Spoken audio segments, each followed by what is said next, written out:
할렐루야, 함께 하신 주님을 찬양합니다. 오늘 같이 나눌 하나님의 말씀은 창세기 5장 1절로 32절까지의 말씀을 통하여 죽음 속에 빛난 동행이란 제목으로 같이 나누기를 원합니다.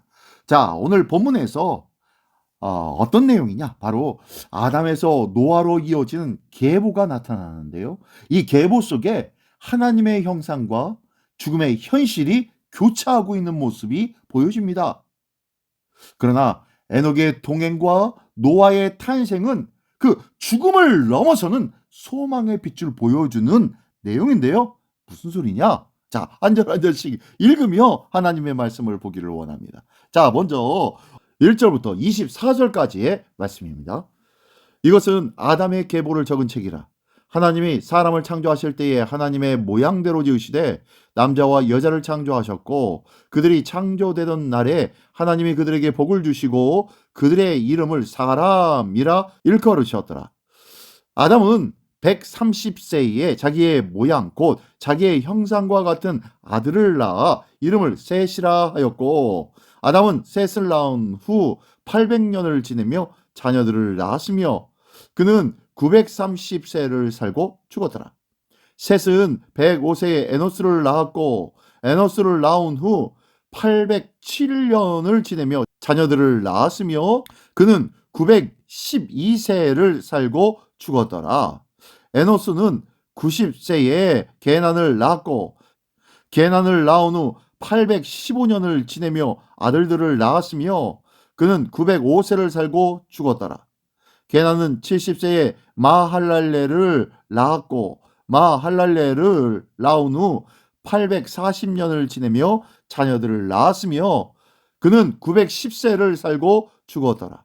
마할랄렐은 65세에 야렛을 낳았고 야렛을 낳은 후 830년을 지내며 자녀를 낳았으며 그는 895세를 살고 죽었더라.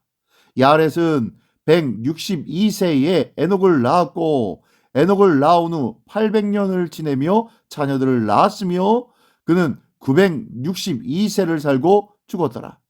에녹은 65세에 무드셀라를 낳았고 무드셀라를 낳은 후 300년을 하나님과 동행하며 자녀들을 낳았으며 그는 365세를 살았더라. 에녹이 하나님과 동행하더니 하나님이 그를 데려가심으로 세상에 있지 아니하였더라. 아멘, 아멘. 네, 첫 번째 1절부터 24절까지의 단락에서는요. 죽음이 지배하는 계복, 그 계복 속에 드러나고 있는 생명과 하나님의 동행의 모습이 나오고 있네요. 자, 그 내용은 이렇습니다. 이 단락은 아담의 계보를 기록하면서 아담으로부터 에녹에까지 이르는 그 족보가 반복적인 형식으로 제시되고 있습니다. 특별히 이 반복 속에 한 사람, 에녹이라는 자가 특별히 부각되고 있는데요. 이 에녹은 다른 조상들과는 달리 죽었다라는 표현이 없네요. 그 대신 에녹이 하나님과 동행하더니 하나님이 그를 데려가심으로 세상에 있지 아니하였더라라는 아주 독특한 진술이 기록되고 있습니다. 이 족보는 단순한 혈통 기록이 아니라 죄 이후의 인간의 역사를 신학적으로 해석한 본문이라고 볼 수 있어요. 반복되는 죽었더라 죽었더라 죽었더라.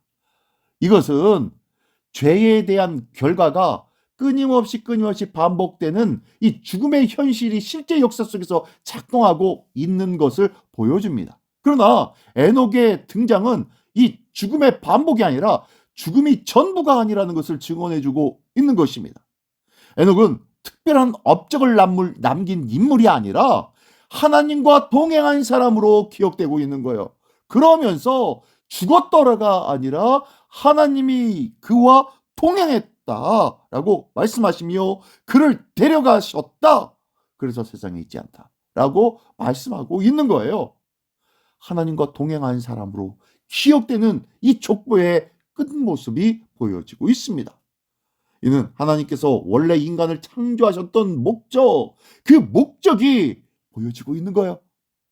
곧 교제와 동행이 여전히 유효하고 있다는 것을 보여줍니다. 오늘 산 우리 모든 성도들에게도 이 귀한 단락이 아주 중요하게 보여지기를 원합니다. 우리는 모두 결국 죽어더라 라는 문장 안에 들어갈 수밖에 없는 인생이죠. 그러나 하나님은 지금 묻고 계십니다. 너는 오늘 누구와 동행하며 살고 있느냐? 신앙의 본질은 오래 살고 거창하게 살고 그럴듯하게 사는 것, 그거에 있지 않더라는 거예요. 신앙의 참 본질은 하나님과 함께 걷는 삶, 에녹처럼 눈에 띄지도 않아도 하나님 앞에 신실하게 주님과 동행하며 살아가는 삶, 이런 삶을 지금 요구하고 있는 것입니다. 오늘 나는 그런 귀한 삶을 살아가고 있습니까? 오늘도 주님과 동행하는 우리 모두가 되시기를 예수님의 이름으로 축원합니다. 네, 계속해서 25절로 32절까지의 말씀입니다. 무두셀라는 817세에 라멕을 낳았고 라멕을 낳은 후 782년을 지내며 자녀를 낳았으며 그는 969세를 살고 죽었더라. 라멕은 182세에 아들을 낳고 이름을 노아라 하여 이르되 여호와께서 땅을 저주하심으로 수고롭게 일하는 우리를 이 아들이 안위하리라 하였더라. 라멕은 노아를 낳은 후 595년을 지내며 자녀들을 낳았으며 그는 777세를 살고 죽었더라. 노아는 500세 된 후에 셈과 함과 야벳을 낳았더라. 아멘, 아멘, 아멘. 네, 25절로 32절까지의 말씀을 통하여 심판의 시대를 향한 준비와 은혜의 예고가 보여지고 있습니다. 이 단락은 무드셀라, 라멕, 노아 이렇게 이어지는 계보가 기록되어져 있는데요. 특히 주목할 인물은 노아입니다.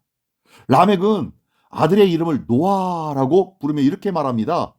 이 아들이 우리를 수고롭게 하는 땅에서 오는 고통에서 안위하리라 라고 이야기하고 있네요. 이는 아담의 범죄 이후에 계속되었던 땅의 저주와 인간의 수고 속에서 하나님의 위로와 회복에 대한 기대가 담긴 선언인 것입니다. 노아의 이름의 뜻은 안위, 위로라는 뜻입니다. 뭐라고요? 예, 안위, 위로. 이는 곧 홍수 심판과 새 시작을 향한 하나님의 계획을 예고하고 있습니다. 인간의 죄는 점점점 깊어지고 있고 세상의 심판을 향하고 세상은 심판을 향하고 있지만 하나님은 그 가운데서 한 사람을 준비시킵니다. 이 족보는 바로 심판보다 먼저 준비하시는 하나님의 은혜를 보여주는 본문이라는 거예요.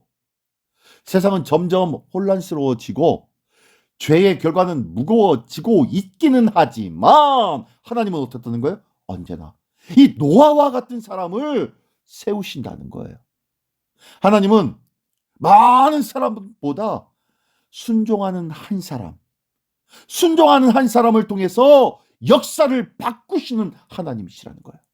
오늘 우리의 삶이 작아 보여도 보잘것없어 보여도 하나님 앞에서 준비된 믿음의 사람으로 살아간다면 우리는 다음 세대를 위한 하나님의 거룩한 은혜의 통로가 될 수 있다는 것을 기억하십시오. 오늘도 끝까지 하나님 앞에 순종의 삶을 살아감으로 인하여 하나님께서 기뻐 사용하시며 하나님의 놀라운 계획을 이루시는 거룩한 도구로 쓰임받는 모두가 되기를 원합니다. 그 거룩한 도구가 되어서 하나님 앞에 옳다 칭함 받으며 거룩한 도구로 쓰임받아 하나님의 뜻을 이루는 나가는 우리 모두가 되시기를 예수님의 이름으로 축원합니다. 기도하겠습니다. 전능하신 주님 감사를 드립니다. 반복되어지는 죽음의 역사 속에서도 하나님과 동행한 에녹을 기억하게 하여 주시옵소서. 심판의 시대를 앞두고 노아를 준비하신 하나님의 은혜를 바라보는 믿음이 우리에게도 있게 하여 주시옵소서. 우리의 삶이 세상의 흐름이 아니라 주님과 동행하는 믿음의 걸음을 걷는 자 되기를 원합니다. 다음 세대를 위한 하나님의 위로의 도구, 거룩한 도구로 사용받는 모두가 될 수 있도록 오늘도 순종하며 주님의 뜻을 따르는 하나님의 거룩한 사람으로 오늘도 사용하여 주시옵소서. 이 모든 것 우리 주 예수 그리스도의 이름으로 기도드리옵나이다. 아멘.